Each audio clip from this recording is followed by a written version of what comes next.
Hello everyone, I am mister best English Guru from स्पोकनट।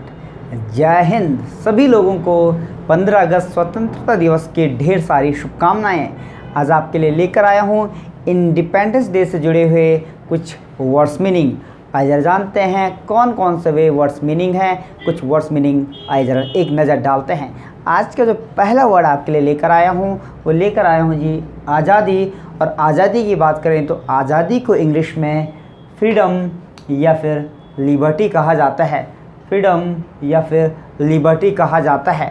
जो ये आज़ादी मिली, ये मिली हम लोगों को स्वतंत्रता सेनानियों के ज़रिए। और स्वतंत्रता सेनानी को इंग्लिश में फ्रीडम फाइटर कहते हैं। फ्रीडम फाइटर कहते हैं। लेकिन आज़ादी मिली कहाँ से? अंग्रेज़ों के शासन से, अंग्रेज़ों के राज से। तो यदि इस राज की बात करें या फिर शासन की बात करें तो शासन को इंग्लिश में रूल कहा जाता है। शासन या फिर कोई राज, किसी का राज हो तो उसको इंग्लिश में रूल कहते हैं। क्या कहते हैं जी? रूल कहते हैं। और इस राज से आज़ादी पाने के लिए हमारे लोगों ने बहुत सारे बलिदान, कुर्बानियाँ या फिर ज़िंदगी तक न्योछावर कर दी। इस न्योछावर को, इस कुर्बानी को और इस बलिदान को इंग्लिश में सैक्रिफाइस कहते हैं। सैक्रिफाइस कहते हैं।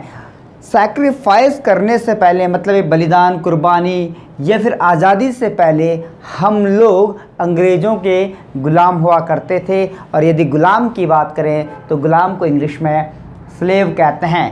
ग़ुलाम को इंग्लिश में स्लेव कहते हैं। लेकिन लोगों के अंदर, जो भारतीय थे, उनके अंदर इतनी देशभक्ति थी कि उन्होंने हम लोगों को अंग्रेज़ों के शासन से आज़ादी दिलाई। तो यदि देशभक्ति की बात करें तो देशभक्ति को इंग्लिश में पेट्रियटिज़म कहते हैं। पेट्रियटिज़म कहते हैं। तो इस प्रकार से ये वर्ड्स मीनिंग और भी लेकर आया हूँ। देखिए नेक्स्ट क्लिप में। तो ठीक इसी प्रकार से हमारे पास एक और वर्ड जुड़ा हुआ है देशभक्ति से। और देशभक्ति से जुड़ा हुआ वर्ड हमारे पास है देशभक्त। और देशभक्त को इंग्लिश में यदि बात करें तो इंग्लिश में कहते हैं पेट्रियट।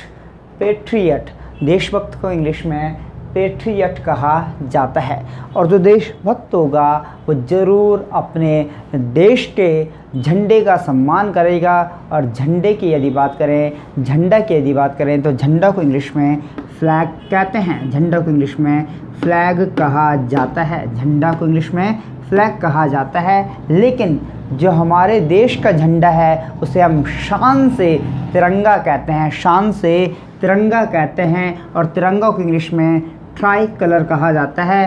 तिरंगा को इंग्लिश में ट्राई कलर कहा जाता है। और जब हम तिरंगा फहराते हैं तो हम तिरंगा फहराते वक्त राष्ट्रगान भी गाया करते हैं। और राष्ट्रगान को इंग्लिश में नेशनल एंथम कहा जाता है। यदि राष्ट्रगान की बात करें तो राष्ट्रगान को इंग्लिश में नेशनल एंथम कहा जाता है। और राष्ट्रगान से यदि राष्ट्रगीत की बात करें तो राष्ट्रगीत को इंग्लिश में नेशनल सॉन्ग कहते हैं। राष्ट्रगीत को इंग्लिश में नेशनल सॉन्ग कहते हैं। कुछ वर्ड्स मीनिंग आपके लिए इंडिपेंडेंस डे से रिलेटेड लेकर आया था।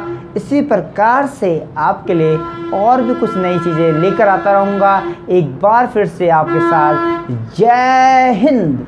आपका भी नारा कमेंट बॉक्स में गूंजना चाहिए। जय हिंद हर एक का नारा कमेंट बॉक्स में गूंजना चाहिए। तो इस प्रकार से आपके लिए बहुत सारे और वीडियोज़ लेकर आता रहूँगा। तब तक के लिए नमस्कार एंड जय हिंद।